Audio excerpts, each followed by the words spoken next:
Hey guys, welcome back. In today's video I'm going to show you how you can remove third-party apps from your Google account. So first of all, what you will need to do is head over to your settings. Once you head over to settings, you can scroll down until you find an option for Google services, or you can also do this through a Google Chrome web browser, anything like that.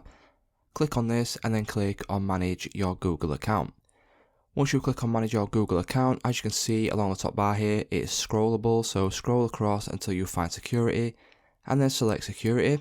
What you need to do from here is you need to scroll down and then you will see an option for third-party apps with account access. Click on manage third-party apps and then what you will be brought to is this page right here, and here is where all of your third-party apps will be displayed, and if you want to remove one of them, all you simply need to do is click.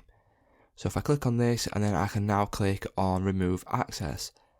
Click on remove access and then click on OK, and then as you can see, access has been removed for that specific third-party app.